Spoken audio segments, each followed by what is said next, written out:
Ήθελα ιστορικά να σας αναφέρω ότι όταν στην έκθεση για την ελληνική οικονομία και την απασχόληση που εκπονεί κάθε χρόνο το Ινστιτούτο, το 2004, και υπάρχει και στην ιστοσελίδα και υπάρχει αυτή η έκθεση, το Ινστιτούτο είχε περιγράψει ότι η ελληνική οικονομία από το φθινόπωρο του 2008 μπαίνει.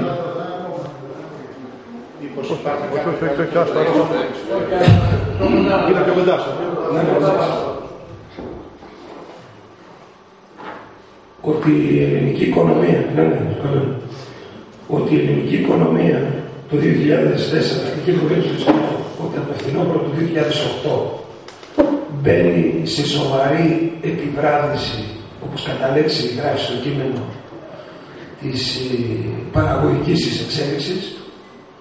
Η ΓΕΣΕ μας είχε ζητήσει με βάση αυτό το έβριμα να ξεκινήσουμε να μελετάμε αυτό που λέει το συνδικαλιστικό κίνημα και η ΓΕΣΕ, το νέο αναπτυξιακό πρότυπο στη χώρα.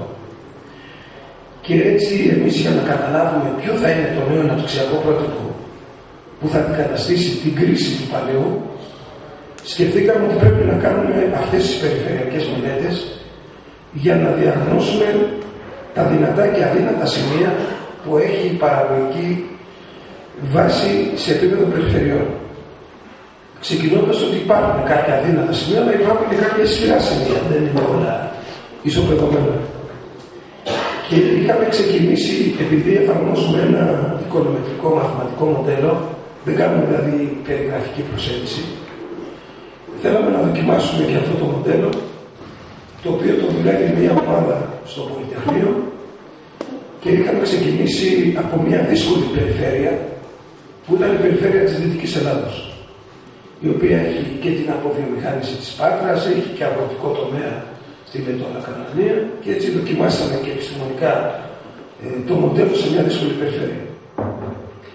Στη συνέχεια έγιναν οι φωτιές στη Πελοπόννησο και η ΓΕΣΕ μας ζήτησε ότι μετά από όλες αυτές τις φωτιές υπάρχει το ζήτημα η Πελοπόννησο μετά τις φωτιές τι. Και έτσι ξεκινήσαμε και μελετήσαμε με το ίδιο μοντέλο. Είναι ο πίνακας εδώ νεκρό του Λεόντιεφ, για όσοι παρακολουθούν τα μοντέλα αυτά τα οικονομετρικά, βέβαια πολύ βελτιωμένο. Και έτσι μελετήσαμε την Πελοπόννησο και κάποια στιγμή μελετήσαμε και την Αρκαδία πιο ειδικά, που έγινε η παρουσίαση και εδώ στην Τρίπολη, που συμμετείχε, όπως είπε προηγουμένως, και ο κ. Πετράκος. Και συνεχίσαμε επίσης μετά με την Ανατολική Μακεδονία και Θράκη, για να καταλάβουμε τελικά αυτό που όλοι μας ξέρουμε, ότι έχει σημειωθεί μια παραγωγική και τεχνολογική καθίζηση της παραγωγικής βάσης της χώρας. Η χώρα μας παράγει ακριβά προϊόντα μέτριας ποιότητας, τα οποία δεν μπορεί και να τα εξέλει. Και νομίζω ένας από τους λόγους που, όπως λέγαμε το 2009 στην Τρόικα, όταν την είχαμε συναντήσει, ότι ακόμα και αν δεχθούμε σαν υπόθεση εργασίας τη λιτότητα, υποστηρίζαμε ότι δεν πρόκειται το πρόγραμμα αυτό να επιτύχει τη Τρόικα, δηλαδή ο στόχος που ήταν επιστροφή στις αγορές το 2012, επειδή ακριβώς στην Ελλάδα υπάρχει μια σοβαρή ιδιαιτερότητα, η οποία 4.500.000 άνθρωποι, σήμερα 4.200.000 άνθρωποι, ξυπνάμε το πρωί και εργαζόμαστε σε 960.000 επιχειρήσεις, δημόσιες και ιδιωτικές. Και από αυτές τις επιχειρήσεις, οι 930 είναι μικρές και μεσαίες επιχειρήσεις που απασχολούν από 0 έως 10 άτομα, κατά μέσο όρο 4 άτομα, χωρίς να έχουν βελτιώσει την παραγωγική τους διάρθρωση, χωρίς να έχουν στελέχη, χωρίς να έχουν βελτιώσει την ποιότητα, χωρίς να κάνουν εξαγωγές. Εάν επομένως έρθετε και μειώσετε το εισόδημα των 3,5 εκατομμύριων νοικοκυριών που καταναλώνουν αυτά τα προϊόντα, κατά την πρόβλεψή μας, τον πρώτο χρόνο εφαρμογής του προγράμματος θα κλείσουν 60.000 επιχειρήσεις και έκλεισαν 68. Το δεύτερο χρόνο θα κλείσουν άλλες 60. Το τρίτο χρόνο, το 2012, έχουμε προβλέψει να κλείσουν άλλες 60. Διότι αυτές οι επιχειρήσεις στηρίζονται κυρίως από την κατανάλωση την εσωτερική, δεν εξάγονται προϊόντα. Στις άλλες χώρες που εφαρμόσατε αντίστοιχα προγράμματα, εκεί υπήρχε και μια εξαγωγική δραστηριότητα και επομένως η μείωση της εσωτερικής ζήτησης δεν οδηγούσε σε κλείσιμο της επιχειρήσης, γιατί είχαν μια εξαγωγική δραστηριότητα. Σε αυτή τη χώρα όμως, έτσι όπως λειτουργεί η παραγωγική της βάσης, θα έχουμε αυτά τα αποτελέσματα. Και είχαμε προβλέψει εμείς το 2009 ότι στο τέλος του 2011 η στατιστική ανεργία θα κλείσει με 18% και η πραγματική με 23%, και έχουμε προβλέψει ότι το 2012 η στατιστική ανεργία θα κλείσει με 21%, και αν ολοκληρωθεί το πρόγραμμα της εφεδρείας 100.000 το 12, η στατιστική ανεργία θα πάει στο 23% και η πραγματική ανεργία θα πάει στο 28%. 1.400.000.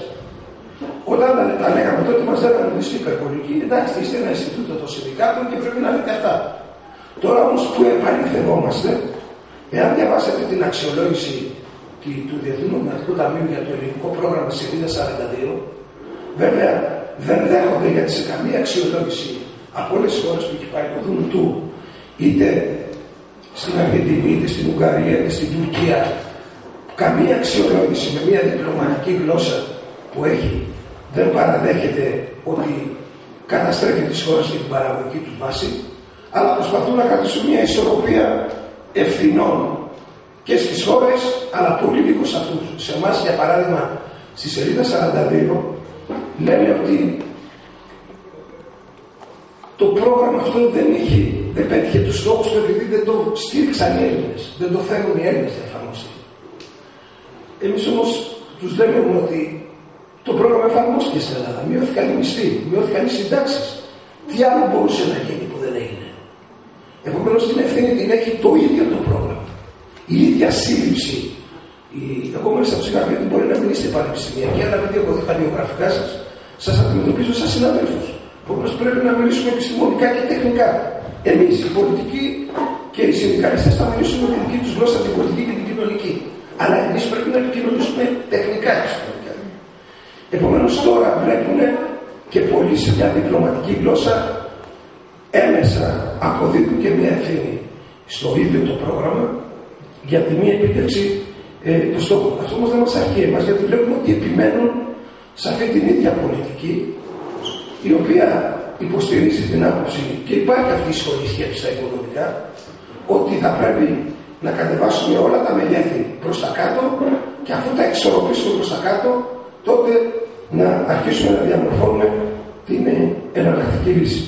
Αλλά όπως έχουμε γράψει στην έκθεση του 2011 για την ελληνική οικονομία, λέμε ότι μέχρι που να γίνει αυτό στην ελληνική οικονομία, μπορεί να μην υπάρχει ελληνική οικονομία και ελληνική κοινωνία, όταν πάνε τα μεγέθη και βυθιστούν προς τα κάτω.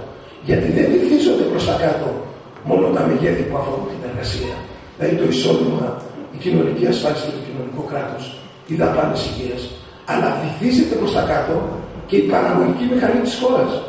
Γιατί οι επιχειρηματίες, μη βλέποντας να υπάρχει ζήτηση στα προϊόντα που παράγουν, μη έχοντας μία μεταφορά της ρευστότητας από τις τράπεζες, δεν κάνουν νέες επενδύσεις. Ή κλείνουν ή είναι σε αναμονή κλεισίματος. Επομένως και η παραγωγική βάση της χώρας συνεχώς πηγαίνει προς τα κάτω.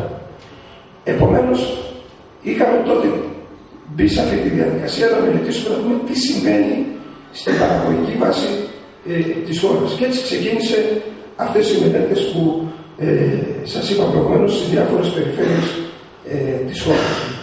Επομένως εμείς μιλάμε για ένα νέο αναπτυξιακό μοντέλο, όπου δεν θα είναι ένα μοντέλο της κατανάλωσης, αλλά θα είναι ένα μοντέλο πλέον της γνώσης. Δεν θα είναι ένα μοντέλο που θα στηρίζεται σε ικανοποίηση επιχειρηματικών αιτημάτων, που μετά από μερικά χρόνια θα πηγαίνουμε στην Ανατολική Μακεδονία και Θράκη και θα βλέπουμε επιχειρήσεις κουφάρια που έχουν χρηματοδοτηθεί όμως με κίνητρα.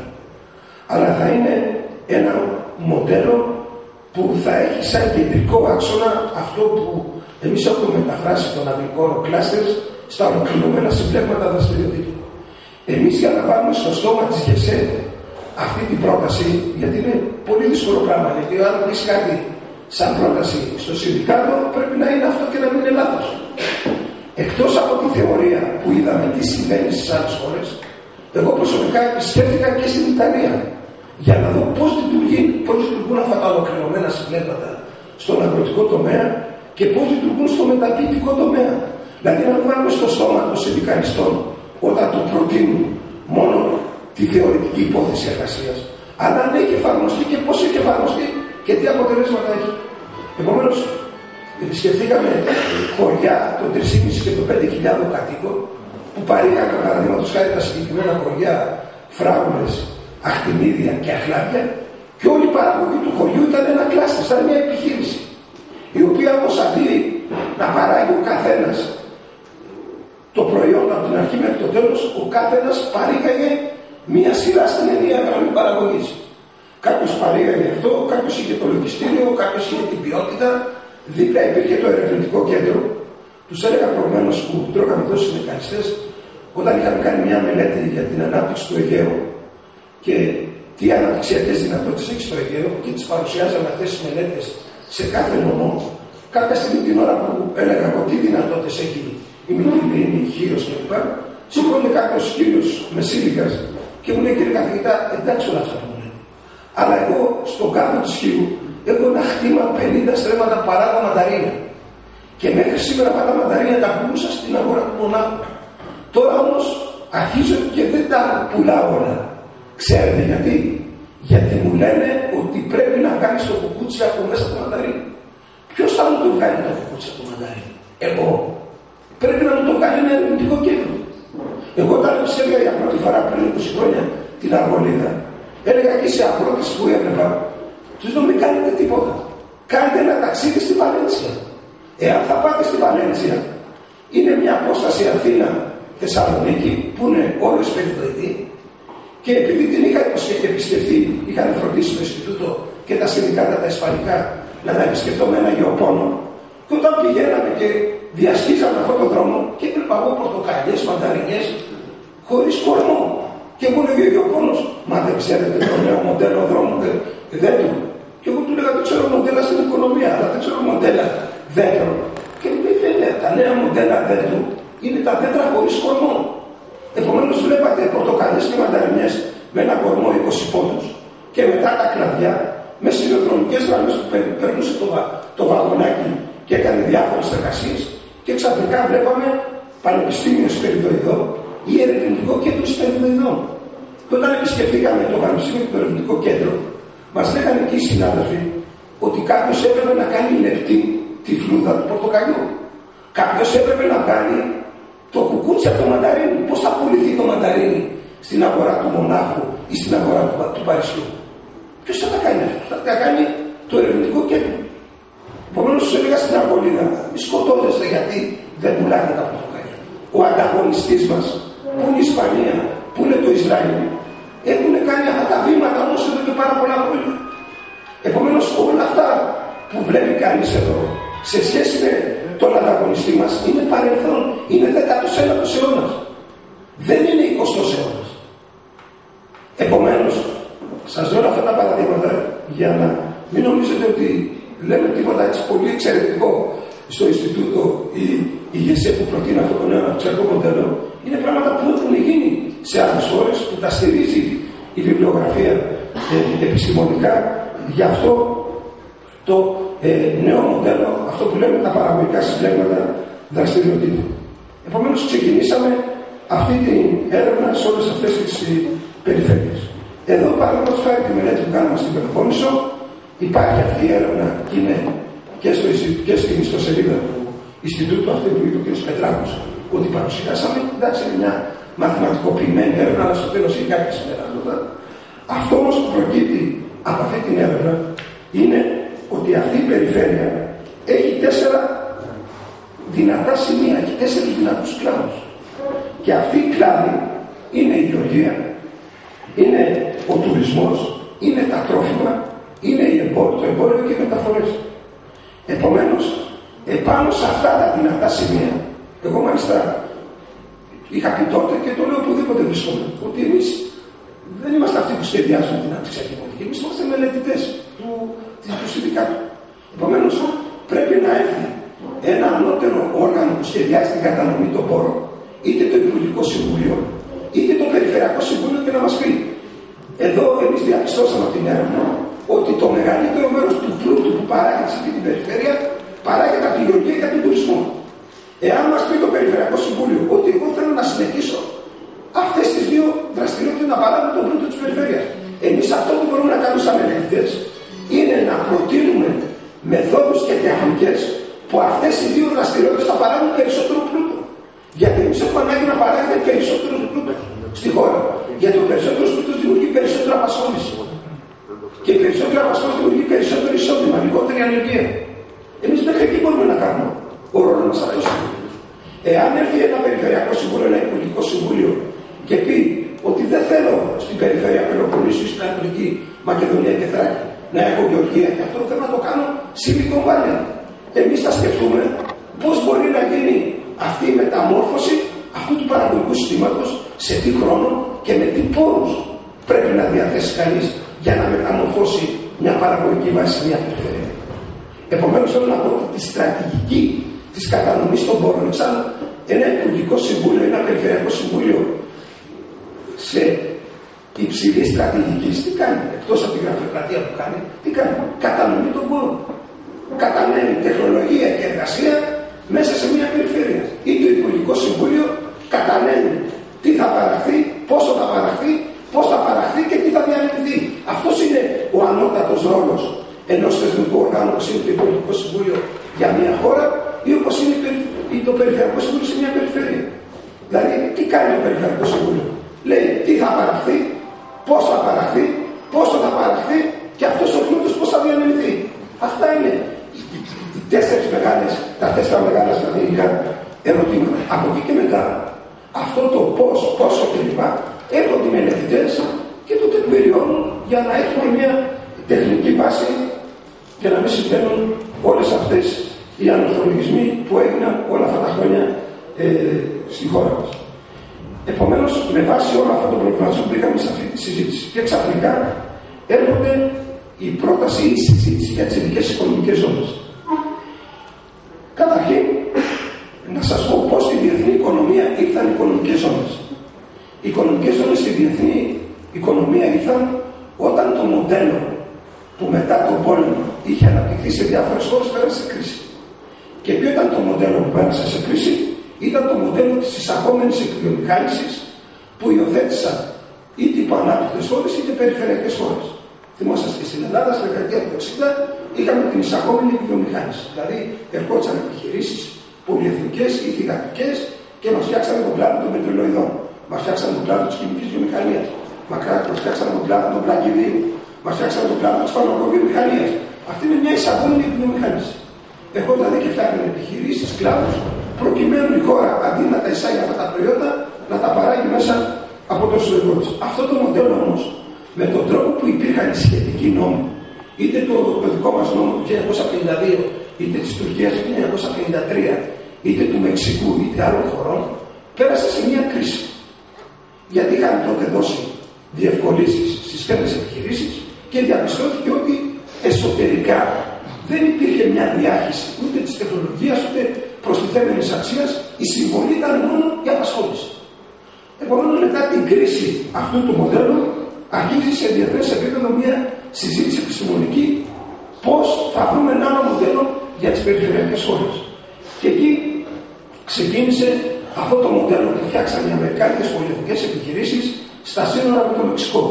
Τα λεγόμενα μακιλαντόρας. Εγώ έχω επισκεφτεί τα μακιλαντόρας, δηλαδή στο Ελπάσο, που είναι σύνορα Ηνωμένων Πολιτειών και Μεξικού, είχαν φτιάξει τα μακιλαντόρας. Τα μακιλαντόρας είναι ζώνες που πήγαν οι πολυεθνικές επιχειρήσεις, οι αμερικάνικες, και καταστάθηκαν, αγόρασαν φτηνή γη, απασχολούσαν εργατικό δυναμικό του Μεξικού φτηνό και ερχόντουσαν προϊόντα αδασμολόγητα, χωρίς φορολογία, χωρίς εργασιακές σχέσεις, και το παραγόμενο προϊόν εξαγόταν. Δεν έμενε καθόλου στη χώρα. Ούτε υπήρχε διάχυση της τεχνολογίας, ούτε τίποτα. Επομένως, ξεκινήσαμε με το κίνητρο ότι με αυτόν τον τρόπο οι περιοχές που υποδέχονται τα μακιλατόρας ή στη σημερινή ορολογία ειδικές οικονομικές ζώνες θα προσεγγίσουν ξένες επενδύσεις, διότι ο επενδυτής δεν έρχεται με διαφορετικούς όρους. Επομένως, ιστορικά αυτές οι ειδικές οικονομικές ζώνες αποτελούν μετεξέλιξη των ζωνών ελεύθερης λειτουργίας και δράσης των πολυεθνικών επιχειρήσεων που σας είπα στο Μεξικό, και βέβαια στη συνέχεια υπεγράφηκε και η συμφωνία της NAFTA του ελεύθερου εμπορίου Βορείου Αμερικής και βέβαια για την ιστορία, σου έλεγα στη διάρκεια του φαγητού, ότι αυτός που υπέγραψε είτε τα μακιλαντόρας είτε την ναύτα από την πλευρά του Μεξικού ήταν ο Υπουργός Εξωτερικών και Υπουργός Οικονομικών, ο Γκουριά, που είναι τώρα πρόεδρος στον ΟΣΑ, στον Οικονομικό Οργανισμό Συνεργασίας και Ανάπτυξης. Όπως βλέπετε, δεν ξεχνάει κανείς κανέναν. Όταν είχε έρθει στην Ελλάδα για να παρουσιάσει την έκθεση του ΟΣΑ για την ελληνική οικονομία, έλεγε ότι η ελληνική οικονομία έφτασε αυτά τα χάλια επειδή τα τελευταία 30 χρόνια έχουν αυξηθεί οι μισθοί 30%, έχει αυξηθεί το κόστος εργασίας πάρα πολύ ψηλά και γι' αυτό τα προϊόντα που παράγει η ελληνική οικονομία είναι μη ανταγωνιστικά, επειδή είχαν αυξηθεί οι μισθοί και όλα αυτά. Και δεν ξέρω αυτά τα στοιχεία που τα είχαν βρει. Τέλος, κλείνει η παρένθεση. Σήμερα, επομένως, στη διεθνή οικονομία λειτουργούν 3.500 ειδικές οικονομικές ζώνες. Όμως με διαφορετικά μοντέλα, δεν είναι παντού το ίδιο. Αλλού είναι ζώνες ελεύθερου εμπορίου. Αλλού είναι ελεύθερες ζώνες εξαγωγικής διαδικασίας. Αλλού είναι ελεύθερες ζώνες εξαγωγών. Αλλού είναι ελεύθερες βιομηχανικές ζώνες. Αλλού είναι ειδικές οικονομικές ζώνες και αλλού είναι ειδικές πολιτικές ζώνες. Η συζήτηση που έχει αρχίσει στην Ελλάδα για τη δημιουργία των ΕΟΣ κατά προτεραιότητα στην Ανατολική Μακεδονία και Θράκη και στην Πελοπόννησο προκαλεί καταρχήν εκτός των άλλων κάποια ερωτήματα. Το πρώτο ερώτημα είναι εάν είναι συμβατή η δημιουργία ΕΟΣ με την κοινοτική νομοθεσία. Γιατί υπάρχει ένα πλαίσιο κοινοτικό. Τώρα, σε ό,τι αφορά αυτό το ερώτημα, καταρχήν αυτό το οποίο υποστηρίζουν πολλοί, εγώ δεν είμαι νομικός, αλλά αυτοί που, οι συνάδελφοι που δουλεύουν με το Ευρωπαϊκό Δίκαιο, λένε ότι η δημιουργία ΕΟΣ σε χώρα της Ευρωπαϊκής Ένωσης δεν είναι συμβατή με τις συνθήκες της Ευρωπαϊκής Ένωσης. Και το επιχείρημα είναι γιατί προσκρούει στην αρχή της ελεύθερης αγοράς, σας διαβάζω με εισαγωγικά, στο πλαίσιο της Τελωνειακής Ένωσης. Εάν διαβάσουμε μια έκθεση του Hans Beck, ο οποίος είναι ειδικός στο φορολογικό δίκαιο, που έκανε για λογαριασμό του Οικονομικού Φόρουμ της Θράκης, αυτός τι λέει?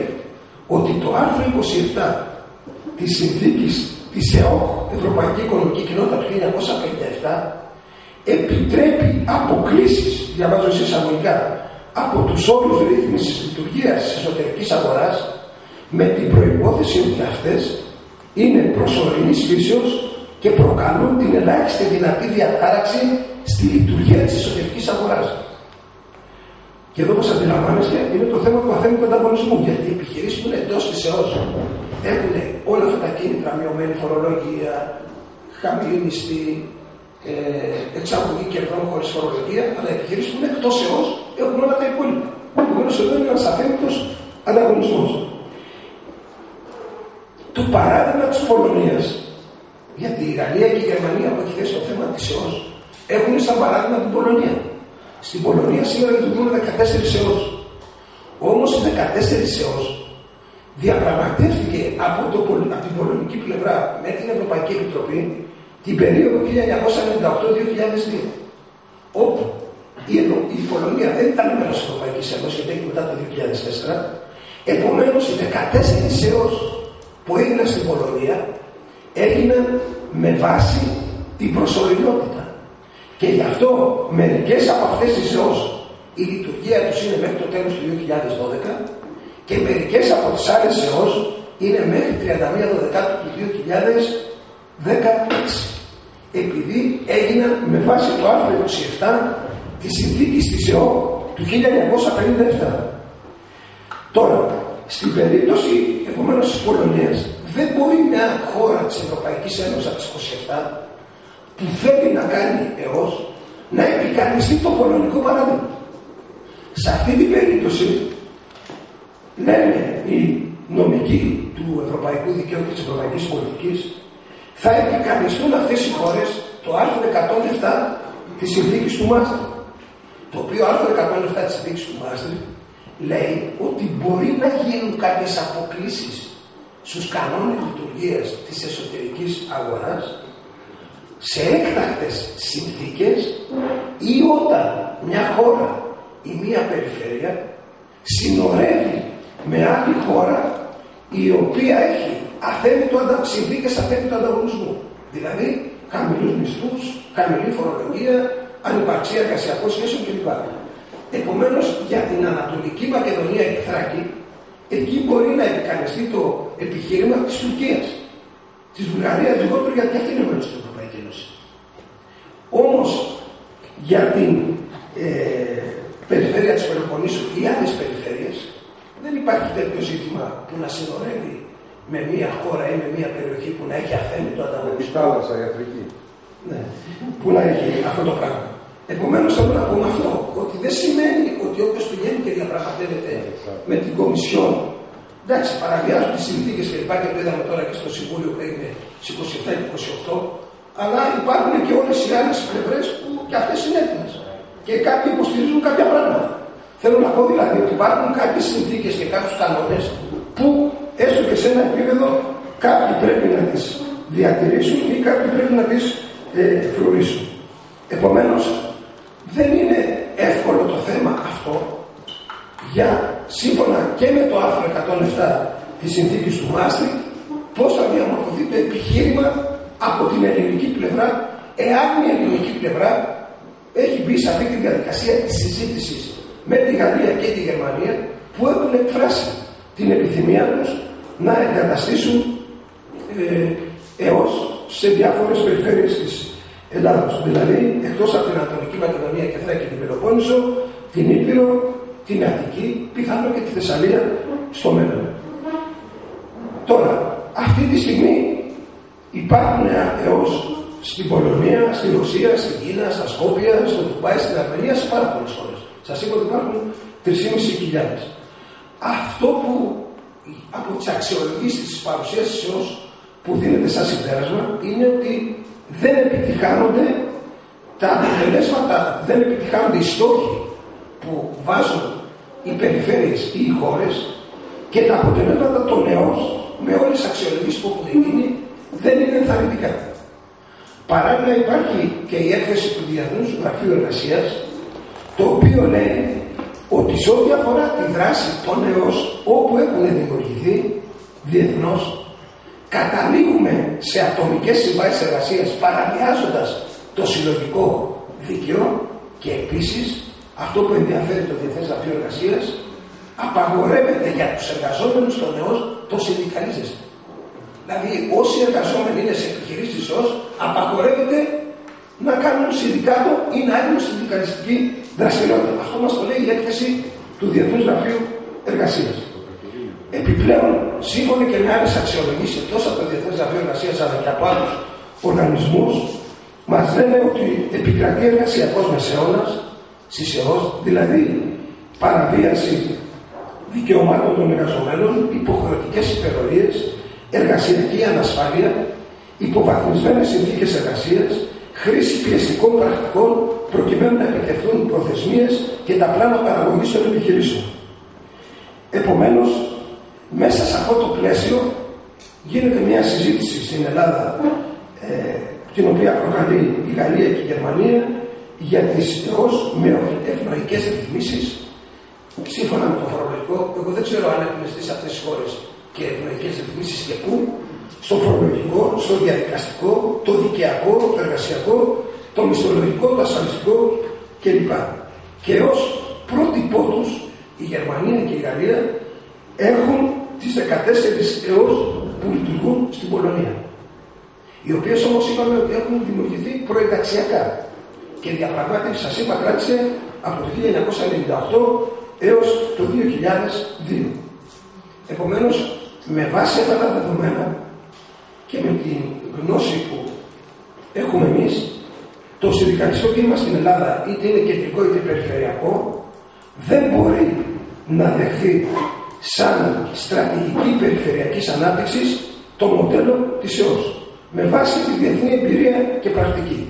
Διότι αυτό το μοντέλο είτε έχει εφαρμοστεί στην Αρμενία, είτε στο Ντουμπάι, είτε στα Σκόπια, είτε στη Ρωσία, είτε οπουδήποτε αλλού, εμπεριέχει όλο αυτό το πλαίσιο που σας ανέφερα προηγουμένως. Επομένως, εμείς μιλάμε για μια υποχρεωτική αναβάθμιση της παραγωγικής βάσης της χώρας.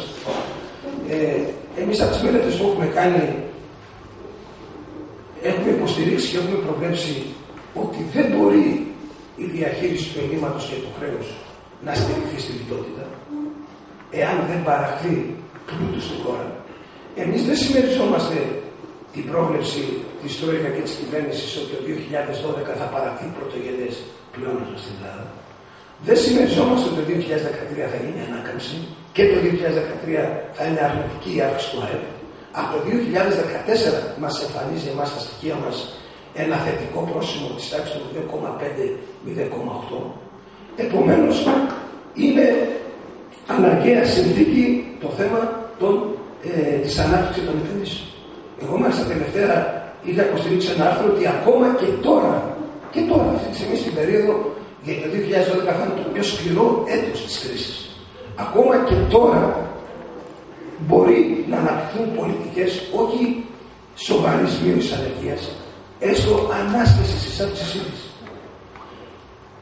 Και αυτό θα μπορούσε να γίνει με την κινητοποίηση έργων υποδομής, είτε αναπτυξιακών είτε κοινωνικών, που η Ελλάδα έχει ανάγκη από αναπτυξιακές και κοινωνικές υποδομές, από πόρους που μπορεί να χρηματοδοτήσει η Ευρωπαϊκή Τράπεζα Επενδύσεων για να σταματήσουμε την ανάσχεση αύξησης ανεργίας.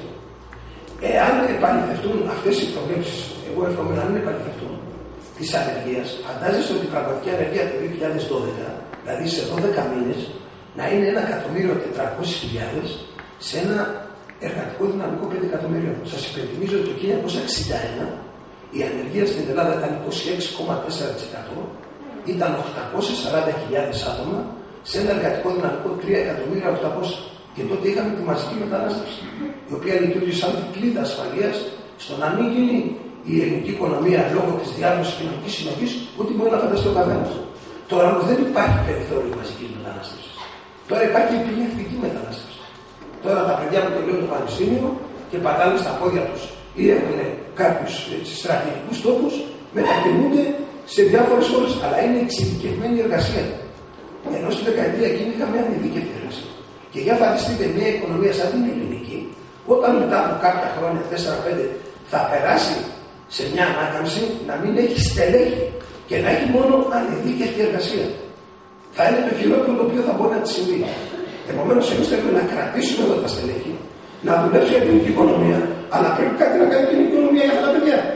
Δεν μπορεί να τελειώνει το πανεπιστήμιο. Δεν μπορεί εγώ την προηγούμενη Δευτέρα να δίναμε πτυχία στο πανεπιστήμιο και να μου λέγανε τα παιδιά και οι γονείς τους και έκανε μετά το πτυχίο τι. Δεν μπορεί να γίνει αυτό το πράγμα. Δεν μπορεί ένα παιδί που τελειώνει το σχολείο σήμερα να βρει δουλειά μετά από 4-5 χρόνια. Γιατί όλες οι δικές μας μελέτες, οι ακαδημαϊκές και εκπαιδευτικές μας λένε ότι ένα παιδί που μένει εκτός αγοράς εργασίας μετά από το σχολείο, μετά από 5 χρόνια, απαξιώθηκαν όλες οι γνώσεις που έχει μάθει. Επομένως, όλα αυτά τα χρήματα που δίνουμε στην εκπαίδευση, είτε λέγεται τεχνική, είτε λέγεται θεωρητική, είτε λέγεται ακαδημαϊκή, θα πάει χαμένη. Εδώ γίνονται δισεκατομμύρια λεφτά που δίνουμε στη μέση εκπαίδευση, στις δυνατότητες, στα πανεπιστήμια. Επομένως, βλέπετε ότι μιλάμε για πολύ σοβαρά προβλήματα, τα οποία πρέπει να βρούμε έναν τρόπο να τα διαχειριστούμε σε ό,τι αφορά την οξύτητά τους. Εμείς θεωρούμε ότι ο δρόμος για τις περιφέρειες είναι η ανάδειξη των δυνατών του σημείων και η ελαχιστοποίηση των αδύνατων. Διότι κάθε περιφέρεια έχει διαφορετικά δυνατά και αδύνατα σημεία. Εάν επομένως σε κάθε περιφέρεια πάμε και καταστήσουμε με βάση τις επιθυμίες των επενδυτών της ΕΟΣ όλα αυτά που βλέπουμε ότι γίνονται στις άλλες ΕΟΣ που υπάρχουν στον πλανήτη, εμείς τότε μιλάμε για περιθωριοποίηση των περιφερειών και για παραγωγικό αποκλεισμό από την ελληνική, την ευρωπαϊκή και την διεθνή οικονομία. Γιατί αυτό το μοντέλο αποτελεί ευημερία για τους λίγους, αλλά χωρίς ανάπτυξη για τους πολλούς. Και εμείς οι καλώς ή κακώς υποστηρίζουμε τους πολλούς. Και οι πολλοί θέλουν απασχόληση, εισόδημα και κοινωνικό κράτος. Ευχαριστώ πολύ. Σε αυτά που είπε ο κύριος Ζωροπόλης, εγώ θα πρόσθετα και